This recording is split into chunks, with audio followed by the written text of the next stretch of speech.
371 కోట్ల రూపాయలు లూటీ చేసిన స్కిల్ స్కామ్ లో మాజీ ముఖ్యమంత్రి చంద్రబాబు నాయుడు రాజమండ్రి సెంట్రల్ జైల్లో ఉన్నారు. స్కిల్ స్కామ్ ఆద్యంతం అబద్ధాలతో ముందుకు తీసుకువెళ్లారు ఆయన. సాక్ష్యాలతో దొరికిన సిఐడి అధికారులకు అబద్ధాలే చెప్పారు ఆయన. న్యాయస్థానం ఆయన్ను జైలుకు పంపితే ఆయన కుటుంబ సభ్యులు, టీడీపీ నేతలు అబద్ధాలపై అబద్ధాలు పేర్చుకుపోయారు. బాబు ఆరోగ్యం పైన లేనిపోని అబద్ధాలు చెప్పి ఆయనకు మాయరోగాలన్నీ అంటించారు. ఇన్ని అబద్ధాలతో కోట కట్టేసి ఇప్పుడు నిజం గెలవాలని భువనేశ్వరి చేత యాత్ర చేయిస్తున్నారు. అబద్ధం.com తాను నిప్పు అని పదే పదే చంద్రబాబు చెప్పింది పచ్చి అబద్ధమే అంటున్నారు న్యాయరంగ నిపుణులు. జర్మనీ కంపెనీతో ఒప్పందం అని అబద్ధం ఆడారు. ఒక్క పైసా అవినీతి జరగలేదని అబద్ధం ఆడారు. షెల్ కంపెనీల ద్వారా వచ్చిన సొమ్ము టీడీపీ ఖాతాలో పడితే మరో అబద్ధం అందుకున్నారు.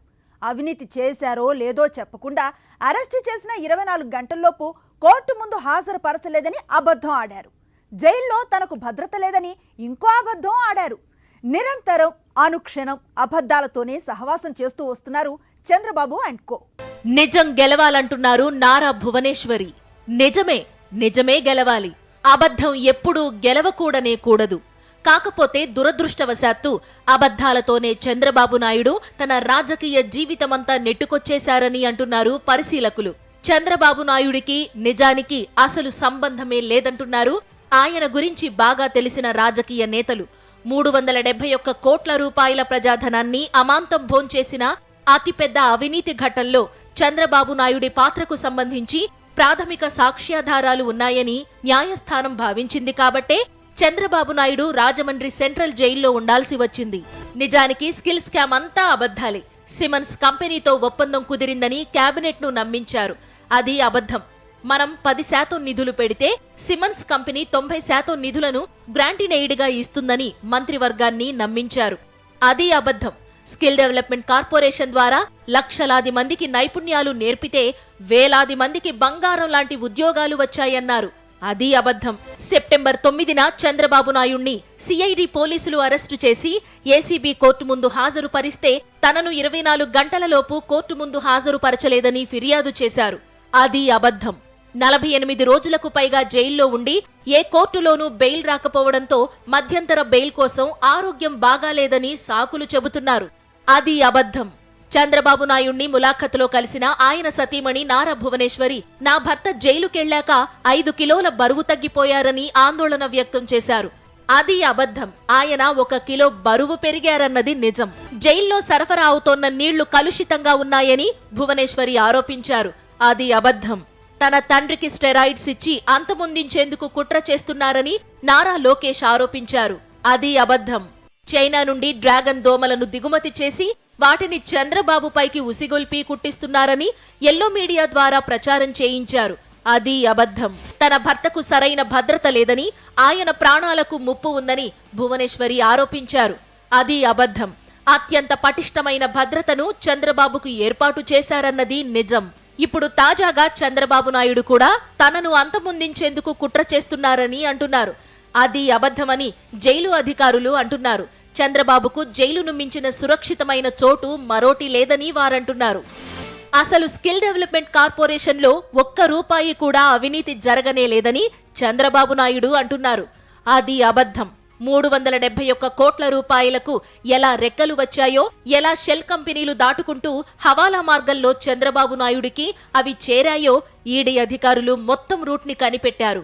ఆధారాలతో సహా వెలుగులోకి తెచ్చారు. హవాలా మార్గంలో చంద్రబాబుకు నిధులు సేకరించిన బాబు పిఎస్, పెండ్యాల శ్రీనివాస్, లోకేష్ సన్నిహితుడు కిలారు రాజేష్లతో పాటు షాపూర్జీ పల్నొంజీ కంపెనీకి చెందిన మనోజ్ పార్దసానికి సిఐడి నోటీసులు ఇవ్వడంతోనే వారు పరారయ్యారు. కిలారు రాజేష్ అయితే నెల రోజులకు పైగా అజ్ఞాతంలో ఉండి ఆ తరువాత అమాంతం సిఐడి ముందు ప్రత్యక్షమయ్యాడు. అయితే విచారణకు ఏమాత్రం సహకరించలేదు. ఏమడిగినా తెలీదు, గుర్తులేదు అని దాటవేశాడు.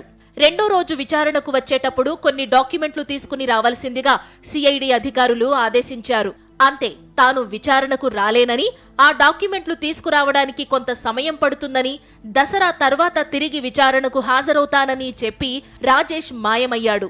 పెండ్యాల శ్రీనివాస్ ఇప్పటికీ ఎక్కడ ఉన్నాడో తెలీదు. ఆయన ఎందుకు పారిపోయాడో మాత్రం సిఐడి అధికారులకు తెలుసు. అతగాణ్ణి విచారిస్తే షెల్ కంపెనీల ద్వారా తలరించిన 241 కోట్ల రూపాయల నిధులు ఏ ఖాతాల్లో జమ చేశారో తెలుస్తుంది. ఆ భయానికే చంద్రబాబు నాయుడే శ్రీనివాసును దేశంలో లేకుండా బయటకు పంపేశారని CID అనుమానిస్తోంది.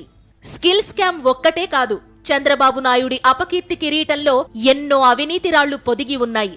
Amaravati land scam, assigned lands scam, inner ring road alignment scam, fibre net scam వంటివి క్యూలో నిలబడ్డాయి. చంద్రబాబును ఎప్పుడు విచారిద్దామా అని దర్యాప్తు సంస్థలు కాచు కూర్చున్నాయి.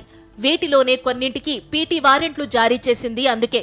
న్యాయస్థానాల అనుమతి రాగానే ఒక్కొక్కటిగా పాపాలు బద్దలవుతాయి, అబద్ధాల పుట్టలు పేలిపోతాయి అని న్యాయరంగ నిపుణులు అంటున్నారు.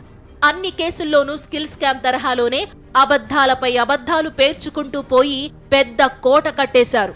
ఆ కోటకు ఇంతకాలానికి బీటలు వారాయి. ఇక అది కుప్పకూలడం ఖాయమంటున్నారు నిపుణులు. నిజం గెలవాలంటున్నారు భువనేశ్వరి. నిజం ఆల్రెడీ గెలిచింది కాబట్టే చంద్రబాబు జైల్లో ఉన్నారని పాలకపక్ష నేతలు అంటున్నారు. నిజం ఏంటంటే స్కిల్ స్కామ్లో 371 కోట్ల రూపాయలు లూటీ జరిగిందన్నది నిజం. సీమాన్స్తో డీల్ అని చెప్పి డిజైన్ టెక్ నిబంధనలకు విరుద్ధంగా డబ్బులు విడుదల చేసింది నిజం. కోట్లాది రూపాయలు షెల్ కంపెనీలు దాటుకొని హవాలా రూట్లో చంద్రబాబుకు చేరింది నిజం. ఈ నిజాలను ఈడీ ఆధారాలతో పట్టుకుంది, అంతే నిజం. ఇన్ని నిజాలున్నాయి కాబట్టే చంద్రబాబును న్యాయస్థానం జైలుకు పంపింది నిజం. చంద్రబాబు నాయుడిని అరెస్టు చేసి కోర్టు ఆదేశాల మేరకు జైలుకు పంపినా ప్రజల నుండి కానీ టీడీపీ శ్రేణుల నుండి కానీ ఎలాంటి స్పందన లేకపోవడం టీడీపీ నాయకత్వానికి బిగ్ షాక్. జైల్లో ఉన్న చంద్రబాబు నాయుడు కూడా ఈ పరిస్థితి గురించి తెలుసుకుని పళ్లు పటపటా కొరుకుతున్నట్లు సమాచారం. ములాఖత్లో తనను కలవడానికి వచ్చిన పార్టీ సీనియర్ నేతలు యనమల వంటి వారినే చంద్రబాబు చెడామడా తిట్టి పంపారని పార్టీ వర్గాల్లోనే గుసగుసలు వినబడుతున్నాయి.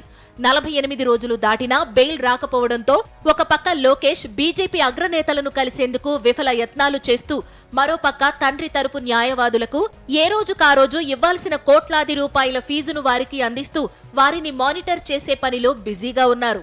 ఈ నేపథ్యంలోనే ఇక జనం టీడీపీని మర్చిపోయే ప్రమాదం ఉందనుకున్నారో ఏమో కానీ భువనేశ్వరి చేత బస్సు యాత్రకు శ్రీకారం చుట్టారు. తనకు చేతనైన స్థాయిలో ఆమె మాట్లాడుతున్నారు కానీ అది సరిపోవటం లేదని పార్టీ నేతలే చెవులు కొరుక్కుంటున్నారు. ఇప్పుడు ఆమె నిజం గెలవాలి అన్న నినాదాన్ని భుజాలకెత్తుకుని ముందుకు సాగుతున్నారు. దీనిపై చాలా ప్రశ్నలు వస్తున్నాయి.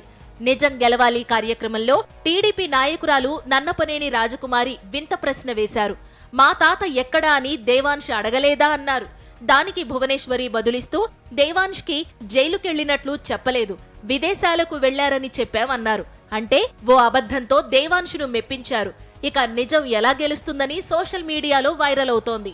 చంద్రబాబు అవినీతి నిజం, స్కిల్ స్కామ్లో ఆయన పాత్రకు సంబంధించి ఆధారాలు దొరికాయన్నది నిజం. ప్రాథమిక సాక్ష్యాధారాలు ఉన్నాయి కాబట్టే ఏసీబీ కోర్టు బాబుకు జ్యుడిషియల్ రిమాండ్ విధించింది నిజం.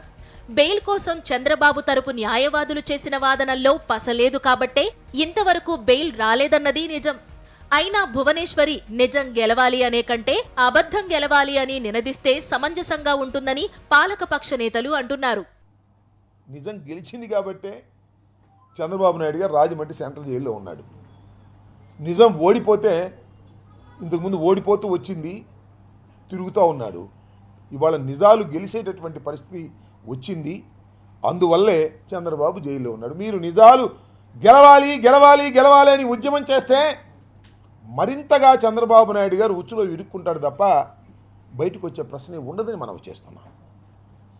నేను నిన్న కూడా చెప్పా ఎక్కడో సందర్భంలో, అబద్ధం గెలవాలి, అన్యాయం గెలవాలి, అవినీతి గెలవాలి అని మీరు యాత్రలు చేస్తే అవన్నీ గెలిస్తే దురదృష్టవశాత్తు అప్పుడు మీకేదైనా ఉపయోగం ఉంటుంది తప్ప నిజం గెలవాలి అని ప్రయత్నం చేస్తే మాత్రం, ఉద్యమం చేస్తే మాత్రం, నిజం గెలిస్తే మాత్రం మీకు అవకాశం ఉండదని నేను ఈ సందర్భంగా మనవి చేస్తున్నాను. నిజంగా నిజం గెలిస్తే చంద్రబాబు నాయుడు జైలు నుండి బయటకు వచ్చే పరిస్థితి ఉండదంటున్నారు పాలకపక్ష నేతలు.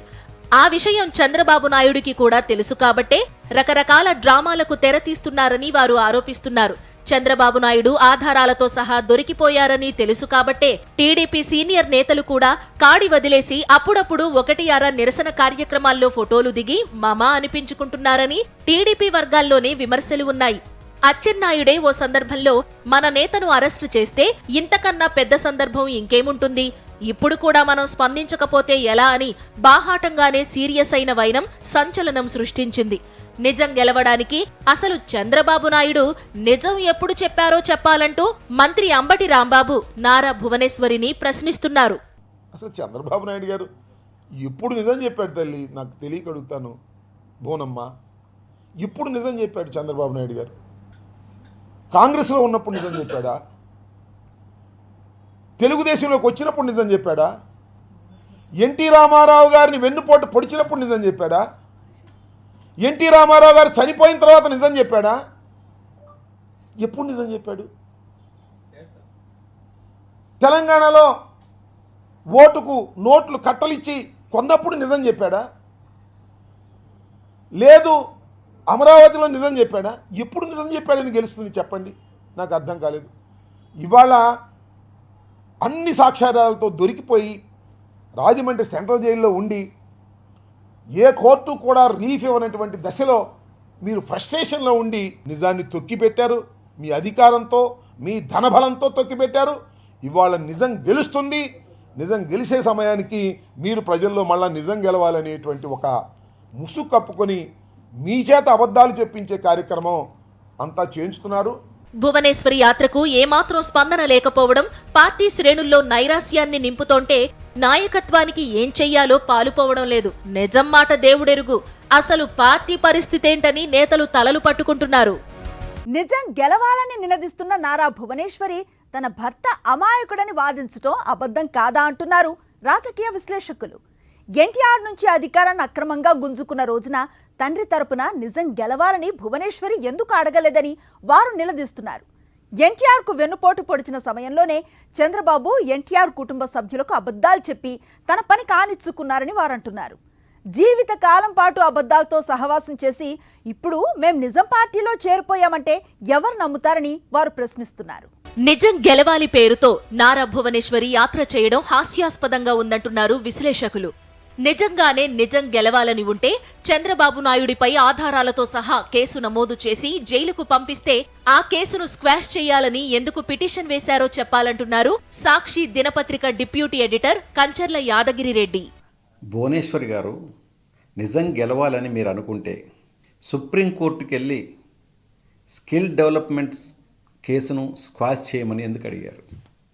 నిజంగా మీరు నిప్పులాంటి వారైతే, నిజంగా మీలో నిజాయితీ ఉంటే ఒక అబద్ధాన్ని నిజం చేయడానికి ఎందుకు అంత తాపత్రయపడుతున్నారు?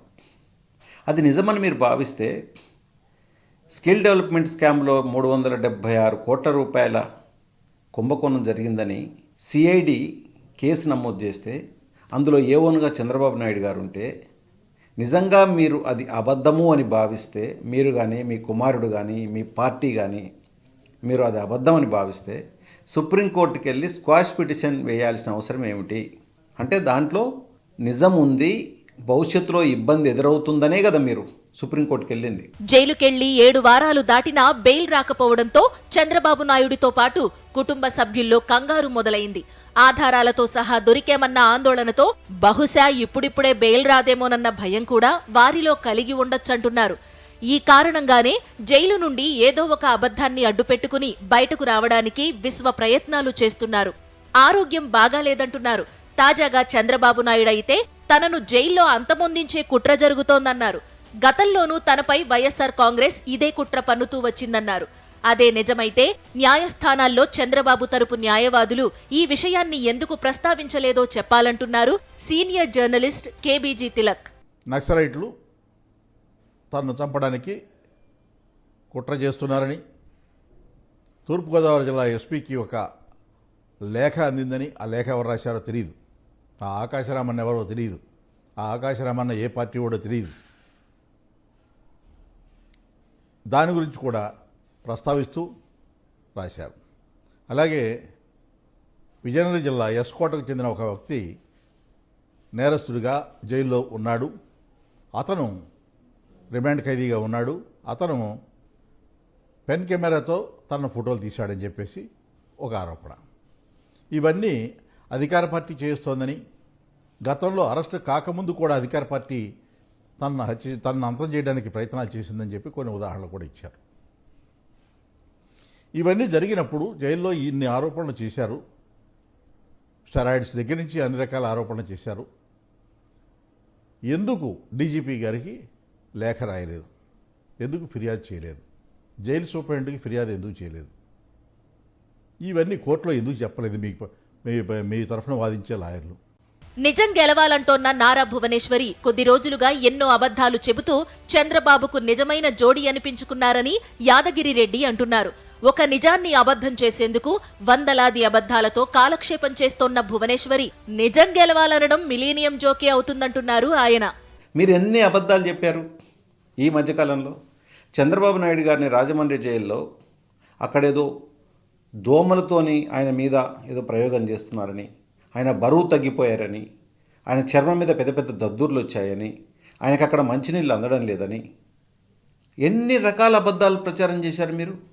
చివరికి జైల్లో ఉన్న అధికారులు తేల్చారు ఆయన బరువు 1 కిలో పెరిగారని. ఈ రకంగా అబద్ధాలు చెప్తూ పోతూ నిజం గెలవాలి అంటే ఆశ్చర్యం వేస్తుంది. చంద్రబాబు నాయుడు గారికి రాజకీయాల్లో ఒక మంచి పేరుంది, గోబెల్స్ మారు పేరని. అంటే ఆయన అబద్ధాలు ప్రచారం చేస్తారని. ఆయన కుమారుడు 2 ఆకులు ఎక్కువ చదివాడు, మీ కుమారుడు లోకేష్. ఇప్పటిదాకా మీ గురించి జనానికి తెలియదు. మీరు ఎన్టీ రామారావు గారి కూతురులాగా ఒక మంచి పేరు ఉండింది. కానీ ఈరోజు మీరు ఆ అబద్ధాలను పట్టుకొని ఆ అబద్ధాలు గెలవడం కోసం నిజం గెలవాలని యాత్ర చేస్తుంటే మీరు కూడా అదే కోవలోకి వస్తారని జనం అనుకుంటున్నారు. బెయిల్ ఎంతకీ రాకపోయేసరికి చంద్రబాబుకు ఆ రోగం ఉంది, ఈ సమస్య ఉంది అని రోజుకో ఫిర్యాదు చేస్తున్నారు కుటుంబ సభ్యులు. చివరకు 73 ఏళ్ల వయసున్న నేతని జైల్లో పెట్టి ఇబ్బంది పెడుతున్నారంటూ సానుభూతి కోసం డ్రామాలాడుతున్నారు. చంద్రబాబు నాయుడి కన్నా వయసులో చాలా పెద్దవారైన నేతలు, మాజీ ముఖ్యమంత్రులు కూడా జైల్లో ఉన్న సంగతిని టీడీపీ నేతలు కానీ, భువనేశ్వరి అండ్కో కానీ తెలివిగా విస్మరిస్తున్నారు. బెయిల్ కోసం వారు రకరకాల సాకులు వెతుక్కుంటున్నారని తిలక్ ఆరోపిస్తున్నారు. దీనికి ఒకటే పరిష్కారం కనిపిస్తుంది. వాళ్ళు బెయిల్ కోసమే ఇవన్నీ చేస్తున్నారని అందరికీ తెలుసు. ఆయన అరెస్టు కాకముందు వయసు అనేది సంఖ్య తప్ప నేను ఇప్పటికీ యువకుడిని అని చెప్పేసి పదే పదే చెప్పేవాడు. మరి అరెస్టు కాగానే వయోభారం గుర్తొచ్చింది. ఈయనకి 75 సంవత్సరాలని చెప్పారు. మరి అదే రాజమండ్రి సెంట్రల్ జైల్లో ఉన్న 2200 మంది ఖైదీల్లో అత్యధిక వయస్కుడైనటువంటి వ్యక్తి 84 సంవత్సరాలు. రాజకీయ నాయకుల్లో ముఖ్యమంత్రి పదవిని అధిష్ఠించి ఇప్పటికీ జైల్లో ఉన్నటువంటి వ్యక్తి దేవిలాల్ కుమారుడైనటువంటి ఓంప్రకాష్ చౌతాల. ఆయనకి 86 సంవత్సరాలు. ఆయన ఇప్పటికీ జైల్లో శిక్ష అనుభవిస్తున్నారు. అందువల్ల ముఖ్యమంత్రి పదవిలో ఉన్నారా, మాజీ ముఖ్యమంత్రి, వయసు ఎక్కువ ఉందా తక్కువ ఉందా, ఇవి కాదు, చేసిన నేరం తీవ్రతను బట్టి శిక్ష ఉంటుంది. అబద్ధాల చంద్రబాబును కాపాడుకోవడానికి భువనేశ్వరి ఎన్ని ప్రయత్నాలు చేసినా అంతిమంగా నిజం గెలిచి తీరుతుందని, అప్పుడు చంద్రబాబు శాశ్వతంగా జైల్లోనే ఉండక తప్పదని పాలకపక్ష నేతలు అంటున్నారు. జీవితాంతం నిజాలు చెప్పిన హరిశ్చంద్రుడు అందుకోసం ఎన్నో కష్టాలు పడ్డారు. జీవితాంతం అబద్ధాలు చెప్పిన నారా చంద్రుడు ఇప్పుడు దొరికిపోయి శిక్షణ అనుభవిస్తున్నారని నిపుణులు అంటున్నారు. టీడీపీ నేతలకు, నారా కుటుంబ సభ్యులకు నచ్చినా నచ్చకపోయినా ఇదే అసలు సిసలు నిష్ఠూర సత్యమని వారంటున్నారు.